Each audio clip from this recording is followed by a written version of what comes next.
오래간만에 뵙습니다. 또 우리 성도들과 함께 이 대속주일 기간에 이스라엘에 다녀왔습니다. 아주 은혜 가운데 또 하나님의 아주 섬세하신 인도하심 가운데 또 잘 다녀왔습니다. 이제 대속주일이 끝나게 되면 그 대속주일 다음에 곧바로 이 초막절의 절기가 이제 연결되게 됩니다. 그래서 대속주일을 마치면 막 그 유대인들 이스라엘 사람들이 그 종려나무 가지를 어디선가 이렇게 구해다가 아주 큰 가지들을 이렇게 차 위에다가 이렇게 묶어서 싣고 가는 모습을 도로에서 종종 보게 되는데요. 그것은 이제 그 초막을 짓기 위해서죠. 그래서 자녀들과 함께 한 주 동안 그 초막을 이렇게 지어놓고 그 위에 이제 지붕이 없이 그냥 그 종려나무 가지를 얹어 놓고요. 그래서 별도 보고 또 그 안에서 맛있는 음식도 먹으면서 이렇게 지내는 그러한 그 초막절의 절기입니다. 우리나라 추석과 항상 일치하죠. 그래서 우리나라 추석과 그 초막절이 어떤 모종의 연관 관계가 있다라고 이렇게 말씀하시는 분들도 있더라고요. 뭐 아주 많은 근거가 있지는 않습니다만은 추석과 그 초막절은 늘 같은 기간에 그렇게 이루어지고요. 실제로 우리가 쓰는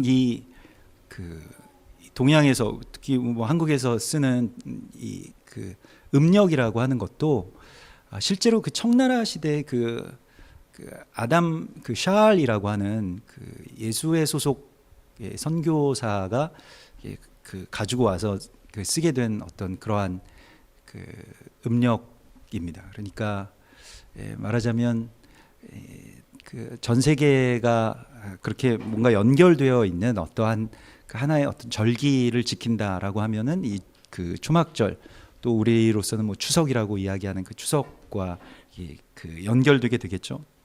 추석과 좀 비슷한 면들도 있고 추석에 우리가 뭐 달을 보면서 이제 강강수월래 이렇게 하잖아요. 그 강강수월래라고 하는 게 무슨 뜻입니까? 강을 건너왔다. 뭐 강을 건너온 사람들이다. 뭐 이게 강강수월래거든요. 히브리라고 하는 말도 히브리라고 하는 말이 강을 건너온 사람들이라고 하는 뜻이거든요. 강을 건너온 사람들. 그래서 뭐 그런 어떤 그 여러 가지 뭐 추석의 전통, 뭐 설의 전통 이런 것들과 그 이스라엘의 어떤 그 성경에 나와 있는 어떤 그 여호와의 절기와의 연관성을 이렇게 많이 찾아볼 수 있습니다.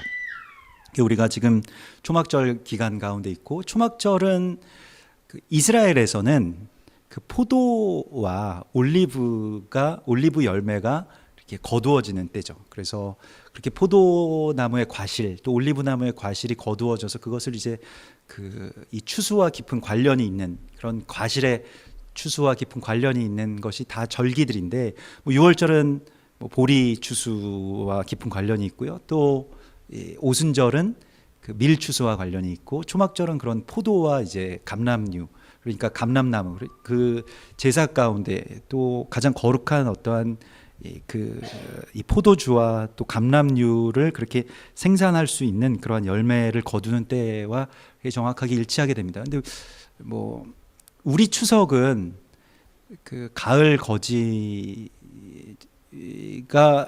시작되기 전에 항상 이렇게 있죠.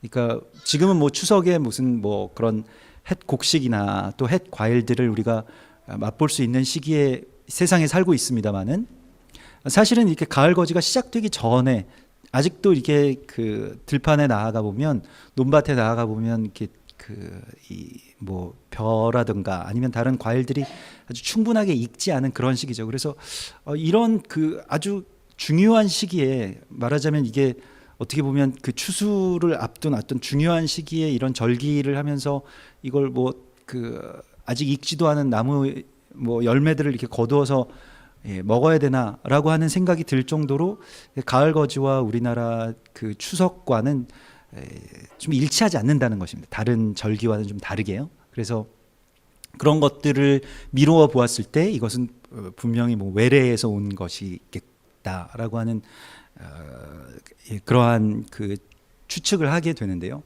아무튼 간에 우리는 지금 그 절기의 시작 가운데 서 있습니다. 그래서 초막절이라고 하는 것은 6월절로부터 시작된 이스라엘 절기 또 여호와의 절기 가운데서 절기의 마지막이기도 하고 또 이스라엘에 있어서는 또 한 해의 시작이기도 하면서 그러한 중요한 그 절기입니다.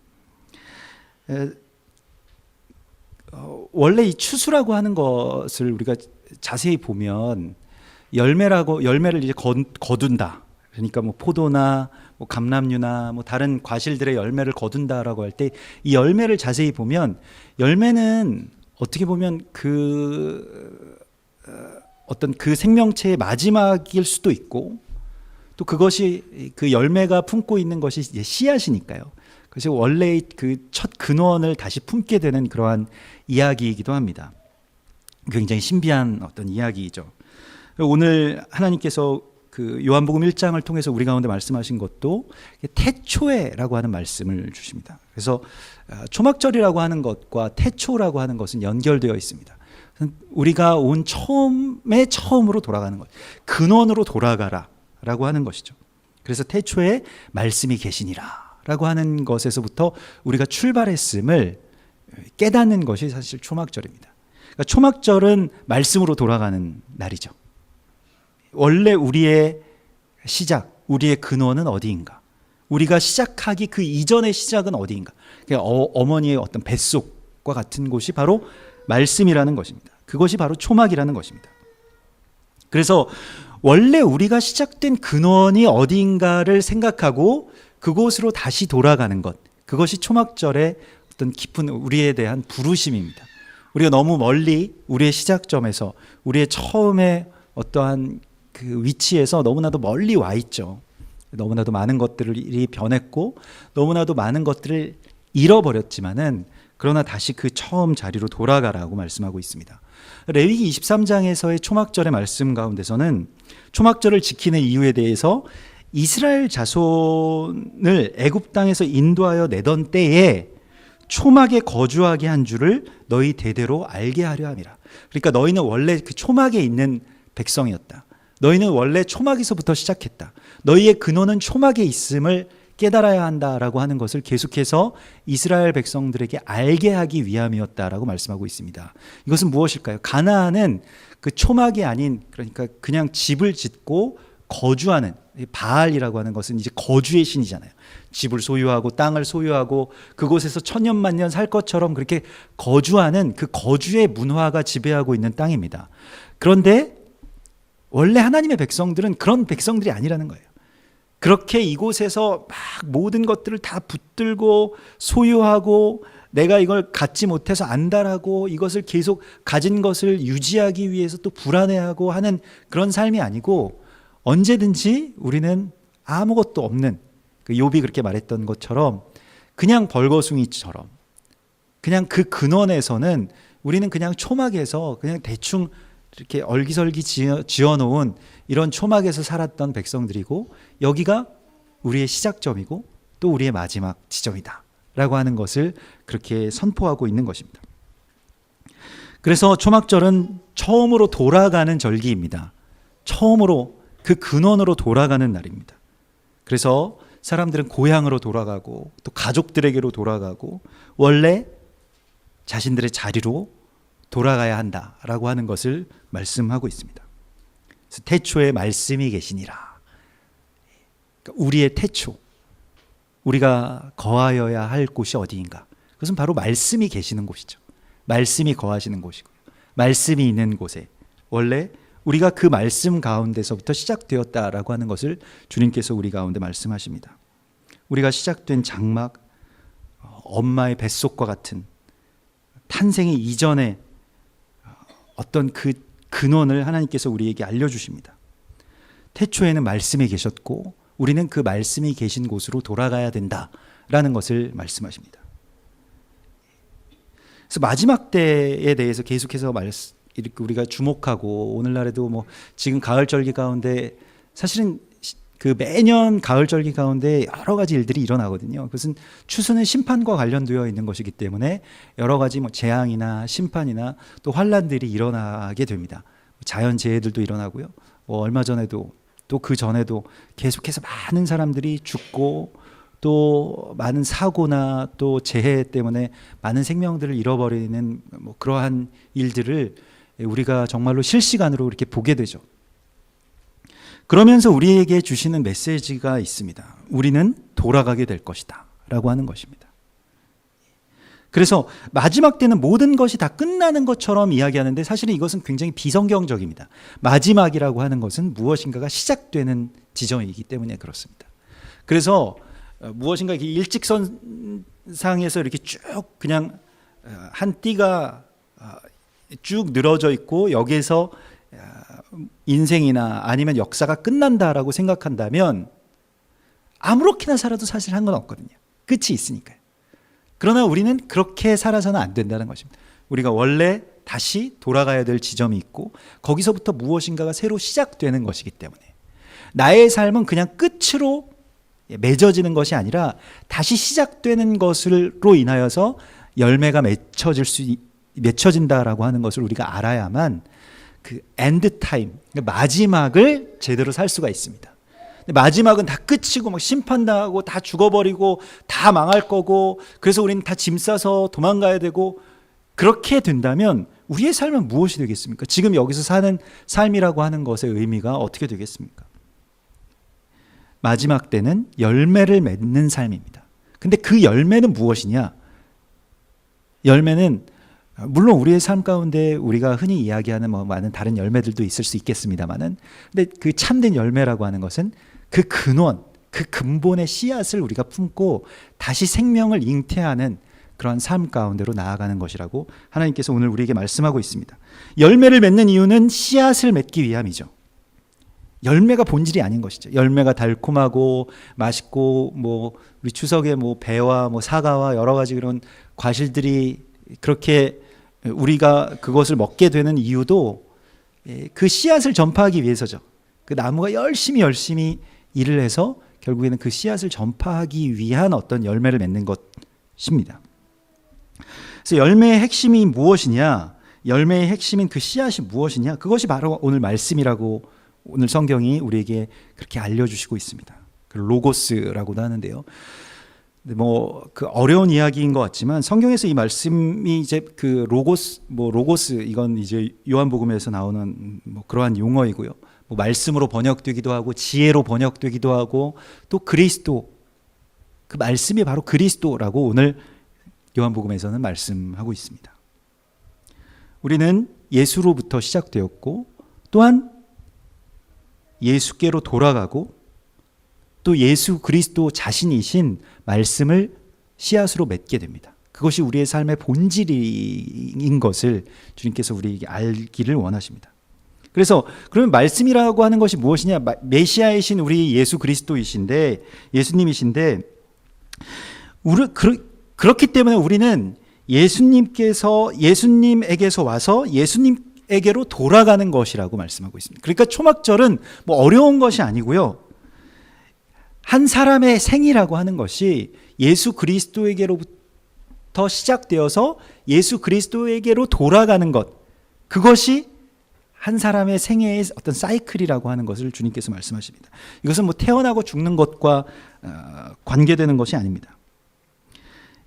로마서 11장 36절에 이는 만물이 주에게서 나오고 주로 말미암고 주에게로 돌아감이라 그에게 영광이 세세히 있을지어다. 아멘. 이렇게 말씀하고 있습니다.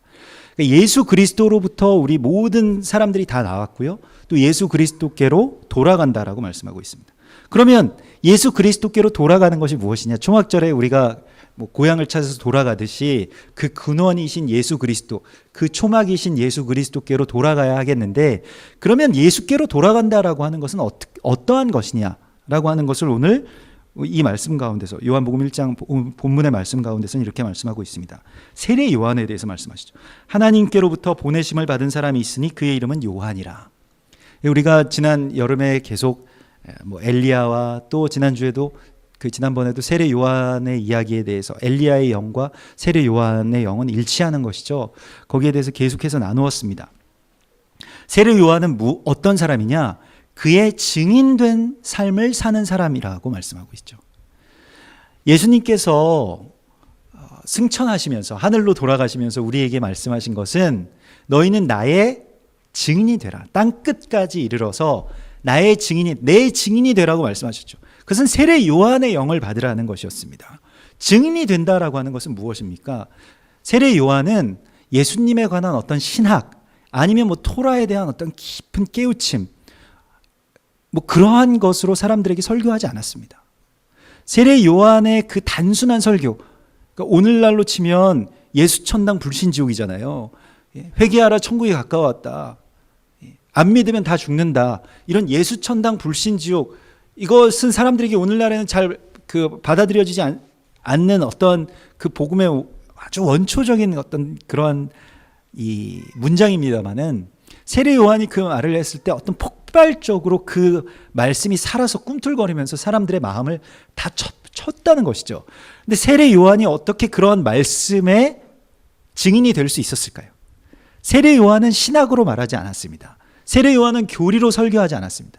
세례 요한은 자신의 삶 자체가 그리스도 예수를 증거하는, 증언하는 증거자였다는 것입니다. 예수 그리스도의 삶을 산다는 것이 어떠한 것인지를 입는 것을 통해서, 먹는 것을 통해서 증거했다는 것입니다. 세례 요한이 입은 그 의복은 사람들이 입는 의복과 달랐습니다. 털 가죽옷, 그 낙타를 잡은 털 가죽옷을 입고 있었고요.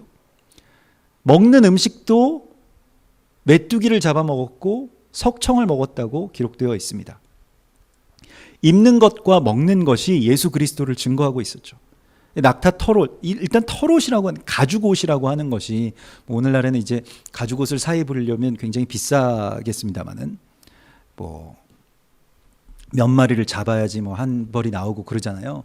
가죽옷이 비싼 것이겠습니다만, 뭐 당시에도 그랬겠죠. 뭐 만들기가 어렵고, 또 대충 얼기설기 그 낙타 한 마리를 잡은 그 가죽 옷을 입고 허리에는 가죽 띠를 띠고 있었다라고 그렇게 성경이 말씀하고 있습니다. 굉장히 그 아주 아방가르드한 그런 패션이었겠죠. 그래서 사람들이 입지 않는 그런 옷을 입고 있고, 그러나 낙타를 잡은 옷이라고 하는 것은 뭐 낙타라고 하는 것이 이제 사사기서에서도 또 기드온의 군대가 이 잡은 뭐 그러한 미디안의 군대처럼 낙타를 탄 뭐 낙타, 이러한 것은 다 그 달의 신과 또 깊은 연관이 있는 것을 우리가 보게 되죠. 또한 창세기 3장에서 이 가죽옷이라고 하는 것은 죄인의 어떤 유니폼이고요. 또 죄인이지만 구속함을 받은 하나님께서 그를 덮어주시고 다시 하나님께서 그 짐승을 잡아서 가죽옷을 입혀주셨다라고 하는 그런 에덴에서 쫓겨난 인간의 공식적인 어떤 첫 번째의 의복이죠. 그래서 요한은 그 길, 또 그러한 어떤 입는 것을 통해서 자신의 삶의 정체성을 그렇게 드러내고 있었습니다. 또한 먹는다라고 하는 것도 굉장히 중요한 것인데요. 메뚜기를 먹었다라고 하는, 메뚜기라고 하는 것은 여러 가지 의미가 있습니다만은, 메뚜기는 요한계시록이나 또한 그 스가랴서에 보면 그 하나님의 나라를 베어먹는 어떤 황충, 또 하나님의 나라를 베어먹는 어떤 대적의 그 아볼루온의 그러한 부하들로 나오죠. 그러니까 아주 작은 것이지만, 메뚜기 뭐 요만하잖아요. 그래서 한 마리 정도는 우리가 언제든지 상대할 수 있다고 생각합니다만은, 그것이 너무 많아서 우리의 모든 삶을 다 갉아먹고 하나님의 나라의 백성들의 마음과 영혼을 어느새인가 다 모조리 다 남겨놓지 않고 뭐 삼켜버리는 그 마지막 때의 군대, 마지막 때의 대적의 군대를 묘사하고 있습니다. 메뚜기로 묘사하고 있어요. 우리는 굉장히 어떤 마지막 때를 굉장히 큰 뭐 용, 뭐 이러한 것이 우리를 쳐들어와서 막 불을 뿜고 나와 대적하리라고 생각을 합니다만은, 대적은 그렇게 우리에게 오지 않습니다. 다만 메뚜기를 보낼 뿐이죠. 작은 일들, 아주 사소한 것들, 그런 것을 통해서 하나님의 나라를 갉아먹게 한다는 것이 너무 사소해서요. 이거 뭐 이거 뭐 나의 인생이나 또 교회나 또한 하나님의 나라에 이거 뭐 별로 이렇게 크게 뭐 큰 데미지를 줄 것 같지 않은데, 그러면서 그냥 내버려 두는 그러한 것들이 어느새 우리의 나라, 또 우리의 가정, 우리의 자녀들을 그렇게 갉아먹게 된다는 것입니다. 뭐 지난번에도 우리가 출애굽기와 요한계시록과 여러 성경에 나와 있는 어떤 메뚜기와 황충의 그런 계시들을 통해서 특별히 우리의 자녀들을 종삼으려고 하는 그 대적의 그런 전략 가운데 메뚜기가 있다라고 하는 것을 우리가 함께 나눈 적이 있죠. 그래서 우리 자녀들을 자신들의 제물로 받으려고 하는 것이죠. 그래서 초막절에는 뭘 하느냐? 아버지와 자녀들이 한 텐트에 들어가서, 아주 작은 텐트에 들어가서 같이 삽니다. 일주일 동안. 일주일 동안 자녀들이랑 이 텐트에서 생활을 한다라고 하는 것은 원래의 삶 가운데로 돌아가는 것이거든요. 이게 이번 이스라엘 여정에서 아주 중요한 어떠한 뭐 여러 가지 메시지들이 있었습니다만, 아주 중요한 한 가지의 메시지는 무엇이냐면, 원래 우리의 삶이라고 하는 것은 요엘 버코비치라고 하는 분이 우리 데리고 다니면서 하신 말씀이, 이게 바로 오르가닉 라이프라고. 그래서 이거 아주 유기농적인 삶이다. 이게 원래 본연의 삶이다라고 하는 것을 이제 그 땅의 이 아라드 지역의 어떤 곳에 데려가서 보여줬는데, 뭐냐면 이게 작은 그냥 이런 방 하나가 집의 전부였다는 거예요. 그 사람들이 뭐 벽을 나누지 못해서 나누지 않은 것이 아니라 그냥 그곳에서 가족들이 다 같이 살았다는 것입니다. 같이 살고 거기서 먹기도 하고 예배도 드리고 거기서 그냥 같이 살았다는 거예요. 그래서 거기서 분리될 때는, 그러니까 자녀들과 가족들이 분리될 때는 유일한 단 한 가지 이유 때문이었는데, 그것은 결혼해서만 부모를 떠나서 거기서 나갈 수 있었고 다 같이 살았다는 거예요. 그러니까 아이들이 나 엄마랑 말하기 싫어, 문 닫고 탁 들어갈 일이 없었다는 거예요. 문이 없으니까요. 뭐 부부간에 뭐 부부싸움을 해도 계속 얼굴을 어찌됐든 마주 봐야 되는 거예요. 각방을 쓰지도 못하고 남편이 소파에 가서 들어눕지도 못하는 곳이었습니다. 그냥 같이 뻥 뚫린 그 방에서 같이 살았다는 거예요. 평생을. 그게 사는 것 같은 삶이었다는 것입니다. 초막도 그런 것이죠. 뭐 요즘 초막들은 뭐 여기 우리 밑에 콜맨 이런 데 가보면 뭐 방이 나뉘어져 있는 초막도 있습니다만은, 비싼 초막들은 그렇겠습니다만은, 대부분의 초막이라고 생각한다면 그곳에서 그냥 아이들과 일주일 동안 같이 지내면서 먹고 자고 그리고 얘기하는 거예요. 잠시 TV도 좀 끄고 핸드폰 다 밖에다 두고 그냥 같이 계속해서 얼굴 보면서 있는 것입니다. 얼마나 힘들겠습니까? 잠깐이면, 뭐 1박 2일이면 모를까, 2박 3일, 3박 4일, 그때까지도 조금 견딜만 하다가도 4박 5일, 5박 6일 이렇게 되면 이제 힘들어지는 것이죠. 너는 왜 밥을 그렇게 먹냐? 아빠는 왜 뭐 잠잘 때 그렇게 코를 고세요? 하면서 여러 가지 사람의 어떠한 것들을 다 보면서 그 민낯들을, 서로의 민낯들을 보면서 함께 버성기는 것이죠. 버성긴다라고 한. 서로 그 좁은 공간에 같이 사람이 살게 되면 부딪히는 일들이 많이 생기게 돼요. 도망갈 데가 없잖아요. 그게 1년에 한 차례씩 있는 그 가족 수련회였습니다. 이스라엘의 수련회. 합숙하는 거죠. 집중적으로. 오늘날에는요, 이게 너무 원래 굉장히 당연한 일인데, 아버지와 자녀가, 엄마와 아이들과 남편과 온 가족들이 함께 모여서 밥 먹는 게 굉장히 당연한 일인데, 1년에 한 번 추석 때 한 자리에 모여 앉아서 그렇게 밥을 먹고 또 그렇게 가족끼리 이야기하고 뭐 할머니, 할아버지, 전 친척들과 같이 모여서 앉아서 그렇게 대하는 게 어느새 불편한 일이 되어버렸습니다. 어떻게 하면 이 시간을 빨리 보낼 수가 있을까? 어떻게 하면 여기서 도망갈 수 있을까?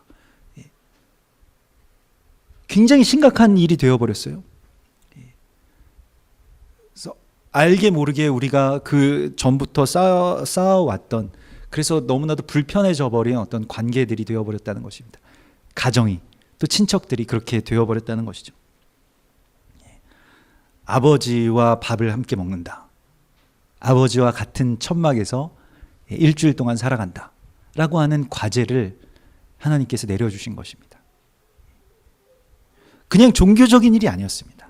삶으로, 세례 요한이 먹고 마시는 것을 통해서 예수 그리스도를 증거했던 것처럼 우리도 그곳에서 같이 살면서 예수 그리스도가 어떠한 분이신지, 말씀이 우리에게 어떻게 살라고 말씀하셨는지, 뭘 먹으라고 말씀하셨는지, 어떻게 입으라고 하셨는지, 거기에 대하여서 나누는 것입니다.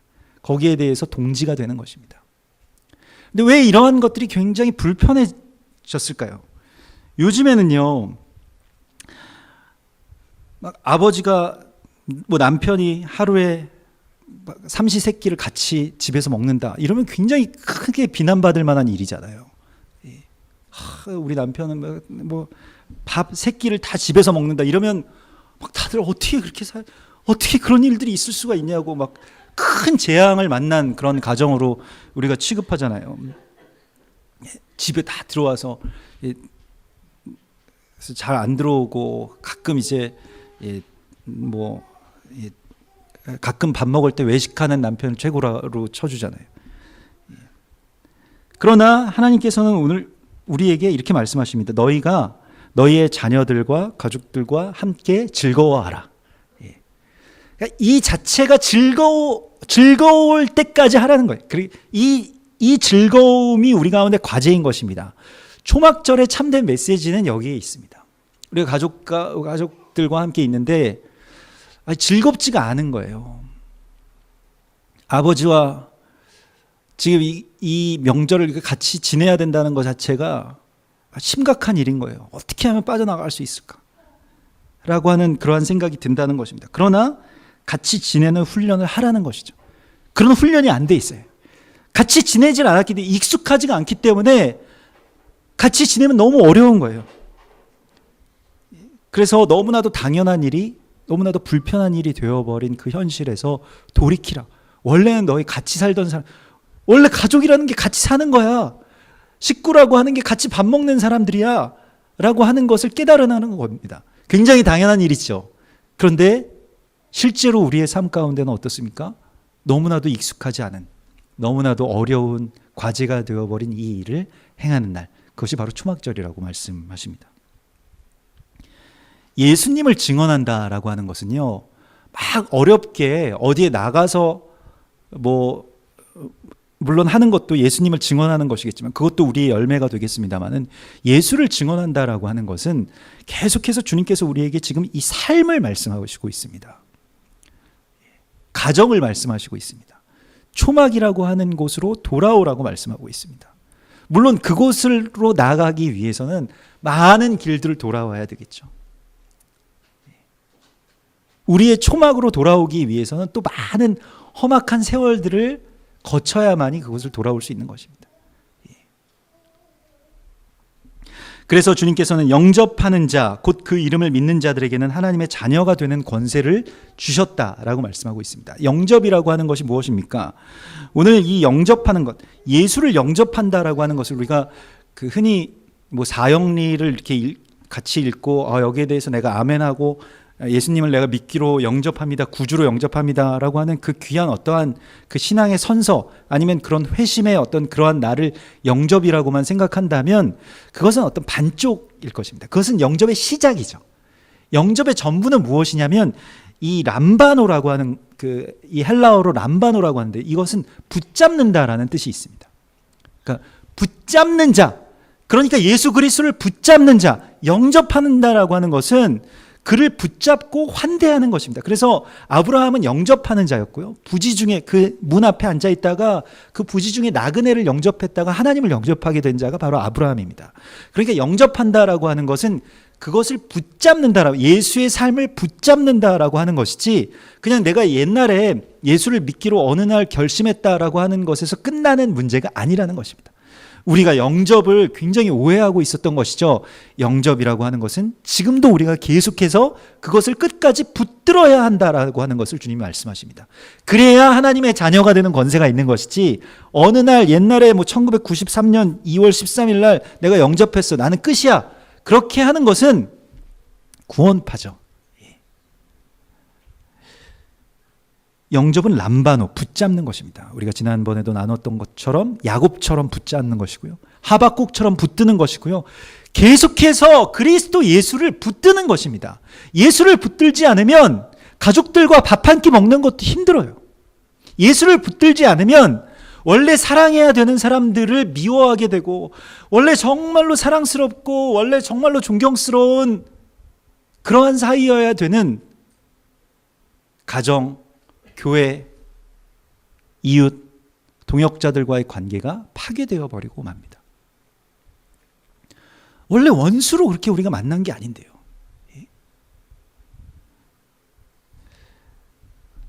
그래서 예수님을 붙드는 삶을 살아가는 것, 그것을 바로 영접하는 자라고 부르고 있습니다. 빌립보서 3장 12절에 내가 이미 얻었다 함도 아니요 온전히 이루었다 함도 아니라 오직 내가 그리스도 예수께 잡힌 바 된 그것을 잡으려고 달려가노라. 아니, 천하의 바울 사도도 자신의 구원이 완전하게 이루어진 것이 아니라 내가 그리스도께 잡힌 바 된 그것을 잡으려고 내가 그것을 끝까지 잡고 달려간다라고 말하고 있는데, 우리가 구원받았다고 내가 그리스도 예수를 완전하게 영접했다고 말할 수 있겠습니까? 그것이 아니죠.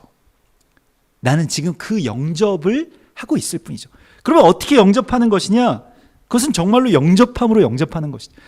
그래서 마태복음 25장 40절에 내가 진실로 너희에게 이르노니 너희가 내 형제 중에 지극히 작은 자 하나에게 한 것이 곧 내게 한 것이니라.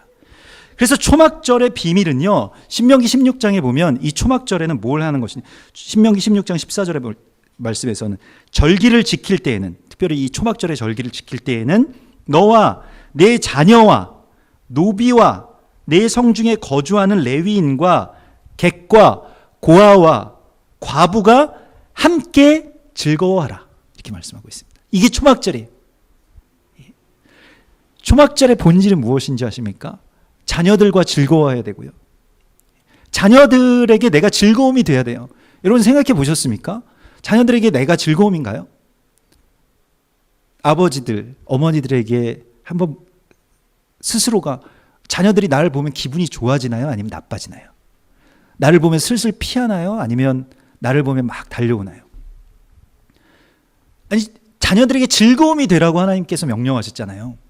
그리스도의 삶이라고 하는 것은 그것인데, 그런데 자녀들에게 어느새 나는 즐거움의 어떤 그런 대상이 아니라 어느새 나는 두려움의 대상, 잔소리의 대상, 삶을 가로막는 어떤 장애물처럼 여겨지고 있는 것은 아닌가 라고 하는 것을 다시 되돌아봐야 됩니다. 그래서 자녀들을 즐겁게 하는, 자녀들의 마음에 맞춰주고 이러한 것이 아니라 자녀들과 같이 되는 것이겠죠. 자녀들의 입장에 서고 또 자녀들의 마음을 같이 이렇게 나누는 것이겠죠. 제가 두려운 것 중에 하나는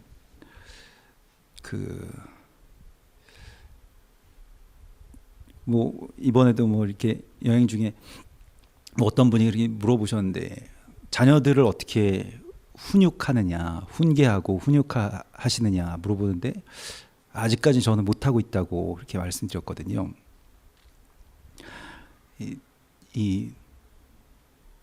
그 아버지가 돼서, 또 특별히 목사 아버지가 돼서 자녀들에게 뭔가 이렇게 바른 말을 계속해서 하는 그런 아버지가 될까봐 굉장히 두려운 거죠.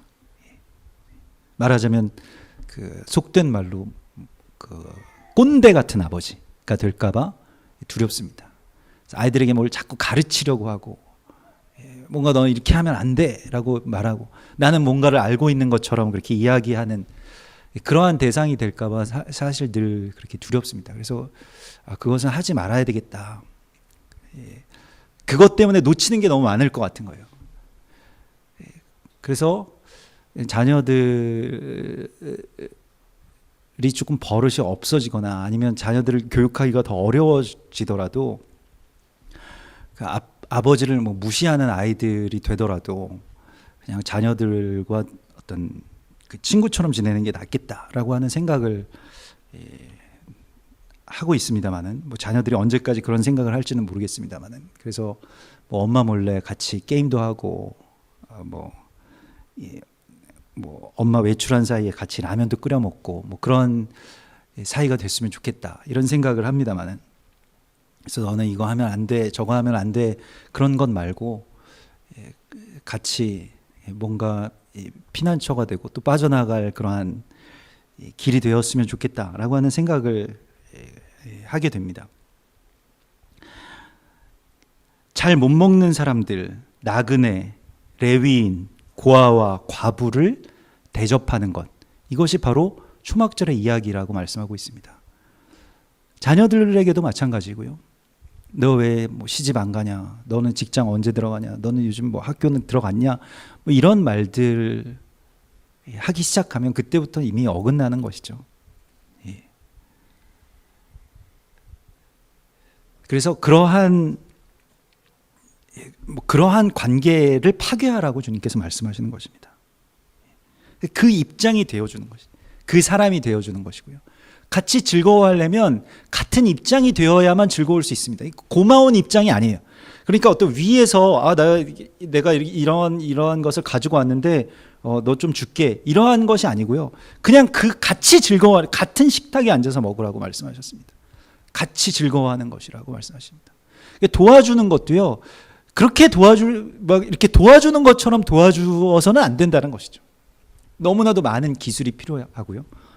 또 많은 배려가 필요한 것입니다. 도움을 받는 입장에서는 얼마나 어려운 것인지 모르기 때문에 그렇죠. 그래서 그 입장이 되어서 이 사람이 어떨까, 또 어떻게 하면 잘 도와줄 수 있을까를 고민해야 할 것입니다. 그것이 그리스도인의 삶이기 때문에 그렇습니다. 어려운 사람들의 입장이 되어보지 않고서는 정말로 어려운 사람을 도와줄 수 없습니다. 그냥 안 어려운데 그냥 어떤 동정심으로 도와주는 것과 내가 어려웠기 때문에 도와줄 수 있는 것과는 정말 많은 차이가 있어요. 그래서 안 어려울 때는 그냥 피상적으로 우리가 좀 표면적으로는 도와줄 수 있지만은 진짜로는 도와주지 못합니다. 같은 마음이 되지 못하기 때문에 그렇습니다. 없이 살아보지 않은 사람은 그 사람이 그렇게 어려울 것이라고는 생각하지 못하죠. 그런 어려움에 대해서 느낌이 없으니까요. 또 과거의 어떤 경험 가운데 그냥 매여서 나도 그렇게 살아봤어, 다 이길 수 있어, 이것은 또 굉장히 무책임한 말이죠. 나 옛날에 나도 그렇게 다 살아봤으니까 너도 다 이겨낼 수 있어. 뭐 아빠는 뭐 이럴 때도 이렇게 공부해가지고 이렇게 했어. 그런 말은 누구나 할 수 있습니다. 그럼 지금 현재의 상황 가운데서 큰 어려움을 겪고 있는 그 사람의 그 어려움을 함께 느끼는 것이지, 나는 거기서 빠져나왔다고 해서 어떻게 용케 또 감사하게도 거기서 헤쳐나왔다고 해서 그 사람도 꼭 그렇게 할 수 있는 것은 아니죠. 그 사람이 되어줘야 한다고 말씀하고 있습니다. 이번에 이스라엘 가서 가방을 도둑 맞아가지고 지갑이 없는 채로 빈털터리인 채로 이제 여행을 하게 되었는데요. 그러니까 이게 없는 자의 서러움을 느낄 수가 있겠더라고요. 예. 원래 뭐 가서 무슨 뭐 쇼핑을 한다거나 이런 것은 아니지만, 조금 이제 빌린 돈이 조금 남아 있는데 이걸로 이게 뭘 사 먹어야 되는데 이거 좀 넘으면 이제 나중에는 뭐 카드도 있고 다른 돈도 있으면 할 수 있잖아요. 근데 없으니까 막 조마조마한 거예요. 넘는다고 할까봐.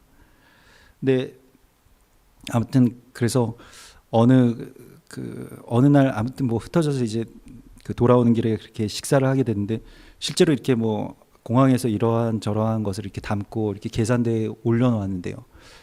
딱 1불이 부족한 거예요. 1불이 없는 거예요. 그래서 여기서 이걸 하나 빼겠다. 가게 주인에게 이렇게 말했더니 그 주인이 괜찮다고 그냥 먹으라고, 한국 사람도 아닌 터키 사람이었는데 먹으라고 그러더라고요. 너무 감사하더라고요. 그래서 그 은혜를 잊지 않겠다. I'll never forget 그렇게 얘기를 했는데 그런데 하나님께서 이 사람들과 함께 즐거워하는 것, 함께 즐거운 것을, 이 사람이 즐거워한 것을 너는 왜 뭐 그런 걸 좋아하냐? 너는 왜 맨날 그런 것만 하고 있냐? 그것이 아니라 함께 즐거워하고 함께 기뻐하고 함께 한 마음이 되어서 그 사람들과 함께 지내는 것을 초막절이라고 말씀하고 있습니다. 초막절을 제대로 지키는 것은요, 종교적으로 지켜서는 안 된다라고 말씀하고 있어요. 그래서 말씀이 육신이 되어서 무엇입니까? 우리 가운데 거하심에라고 말씀하고 있습니다. 거하신다라고 하는 것이 초막절입니다. 그러니까 거하신다라고 하는 것이 스케노우라고 하는 것은 장막이 되심에라고 하는 것이거든요. 말씀이 그 거룩한 말씀, 태초에 모든 것을 창조하신 그 무엇인지 우리는 모르겠습니다만 지혜인지 아니면 그것이 정말로 어떤 언어인지 또 어떤 능력인지 그 존재 자체를 우리가 다 형언할 수 없고 헤아릴 수 없는 그리스도 예수 그리스도의 어떤 예수 그리스도 그 당신 자신이 육체가 되셨다는 거예요. 여기서 육체라고 하는 것은 정말로 이 고깃 덩어리, 우리와 같은 이 육체가 되셨다는 거예요. 어떻게 그 고귀한 말씀이 육신이 되실 수 있을까요? 어떻게 내가 이 나이에 뭐 아이들과 함께 뭐 게임하고 아이들과 함께 이야기하고 아이들과의 눈높이에 맞춰서, 아니면 내가 지금 이러한 생활 수준에 있는 사람이 어디 또 거기에 내려가서 그렇게 험한 밥을 먹고 사람들과 함께 뒹굴고 지저분한 데 찾아가서 그 사람들과 한 식탁에 둘러앉아서 먹고 마실 수 있을까? 말씀이 육신이 되신다라고 하는 것은 정말로 말씀이신 예수 그리스도께서 육신이 우리와 같은 어떤 모양과 같은 느낌을 가지셨다는 것입니다. 이게 초막절의 비밀입니다. 우리에게도 이 메시지를 주신 거예요. 우리가 그렇게 하라. 예수 그리스도께서 말씀이시기 때문에 그렇게 하셨던 것처럼. 그래서 초막을 짓는다라고 하는 것은 삶의 모든 작은 부분들, 또 작은 만남들, 사람들과의 관계, 자녀들과의 관계, 부부와의 관계, 친척들과의 모든 그런 관계 모든 것들이 다 하나님의 말씀과 연결되어서 그 장막을 세워나가는 것이라고 오늘 주님께서 말씀하십니다. 초대교회 이래로, 아니 구약시대부터 계속해서 사람들은 영지주의와 싸워왔습니다. 이것은 종교의 영입니다. 영지주의라고 하는 것은 다른 것이 아니고요, 자꾸 이렇게 분리하는 거예요. 이원화하는 것입니다. 하나님을 믿는 신앙과 이건 굉장히 영적인 일이야 라고 하면서 분리시켜버리는 것이죠. 육적인 것과는 통하지 않아. 굉장히 그래서 더 거룩해 보이고 더 영적으로 어떤 큰 능력이 있는 것처럼 보이지만 영지주의는 너무나도 치명적인 문제가 있습니다. 삶은 계속해서 황폐해져 갑니다. 삶에서의 관계, 가정, 사람들과의 어떤 만남, 이런 건 다 깨진 채로 영만 좋다는 거예요. 우리가 어차피 영혼만 들려 올라가니까 육체의 삶은 아무것도 아니라는 거예요. 먹는 거 아무것도 아니고 입는 거 아무것도 아니고 그런 것들은 쓸데없는 것이고 이 영적인 것만 좋다는 것입니다. 이게 이원론입니다.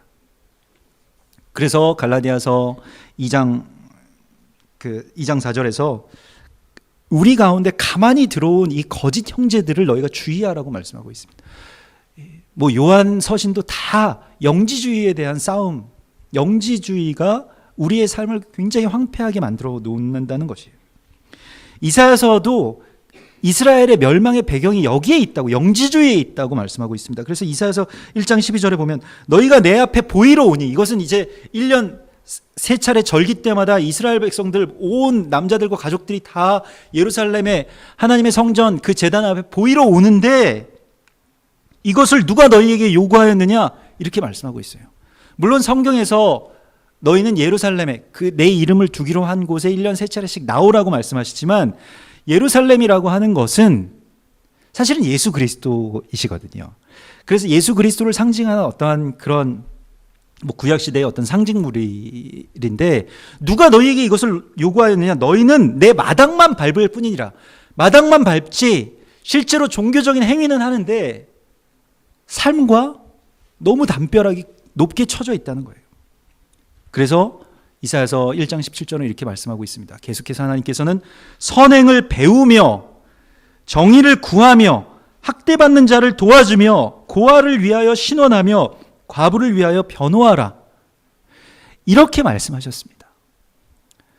이러한 삶 가운데 우리가 나아가고 있느냐, 이것을 위해서 내가 무엇을 붙들고 있느냐라고 하는 것을 하나님께서 우리에게 묻고 계신다는 것입니다. 추수는 이것을 추수하는 것입니다. 우리의 삶 가운데 어떤 선행이 있느냐는 것이에요. 이건 도덕적인 이야기가 아닙니다. 그리스도 예수의 마음이 내 안에 들어올 때에만 내 안에서 참된 선행이 나갈 수 있는 것이지, 나의 어떤 인격 안에서 나는 선행을 좋아해, 구제를 좋아해, 나는 기부하는 걸 좋아해, 물론 그것도 굉장히 귀한 마음이겠습니다만은 그것을 넘어선 마음을 하나님께서 우리 가운데 주시고자 하는 것입니다. 이것이 초막절의 절기 가운데 우리 가운데 임하신 예수 그리스도, 그 장막이신 예수 그리스도의 이름입니다. 우리가 그리스도인으로서 살아가는 것의 참된 비밀을 하나님께서 우리에게 말씀하십니다. 삶이에요. 삶은 강력한 것입니다. 예전에 제가 사역하던 교회에 무슨 이렇게 전도 행사 때만 되면 오는 어떤 귀신 들린 어떤 그 자매가 하나 있었어요. 막 전도 행사 아침이 되면 막 준비해야 되는데 여기 앉아가지고 계속 욕을 합니다. 아주 상욕을 해요. 막 뭐 이 새끼야 저 새끼야 막 하면서, 뭐 목사님들 전도사님들 막 다니면 막 그렇게 욕을 하고, 뭐 그러면서 막 정말 싸늘한 표정으로 막 빈정대듯이 너는 뭐 네 마누라 간수도 못하면서 막 여기 와서 무슨 영혼을 구원하겠다고 막 이러면서 막 합니다. 뭐 그러면 어떻게 해야 될까요? 막 그렇게 욕을 하고, 또 저는 아니었습니다만 어떤 다른 전도사님은 귀신 들린 자매한테 스토킹을 당하고 있는데 막 맨날 뭐 편지를 막 이렇게 막 7, 8장씩 써서 보낸다는 거예요. 근데 저 자매가 또 뭔가 영성이 있어서 아주 영적인 뭔가 그런 걸 다 안다는 거예요. 그래서 그러면 그 여자를, 귀신 들린 여자를 어떻게 쫓아내야 될까요? 막 목사님들이 뭐 모여서 뭐 기도해서 쫓아낼까요? 물론 뭐 그렇게 할 수도 있겠습니다만은, 항상 그런 일들이 있으면 그냥 일상적으로 뭐 목사님 뭐 저 사람을 쫓아내 주세요 뭐 이렇게 하지 않고 일상적으로 사찰 집사님이 쫓아냅니다. 사찰 집사님이 오셔서 너 여기서 이러면 안 돼, 그래 나가. 그러면 나갑니다. 그래서 저는 이것이 이 영적인 것과 이 어떤 상극인, 아예 그냥 교회도 잘 안 다니지, 믿음이 없으세요 사찰 집사님. 근데 그런 분이 저분을 쫓아낼 수 있다는 것에 대해서 처음에는 굉장히 좀 의아했거든요.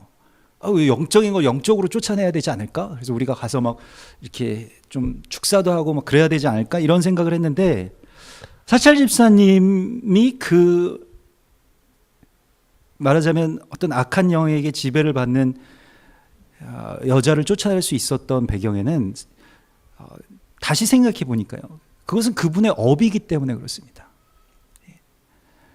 사찰 집사님의 삶이기 때문에 그런 거예요. 자기 직업이기 때문에.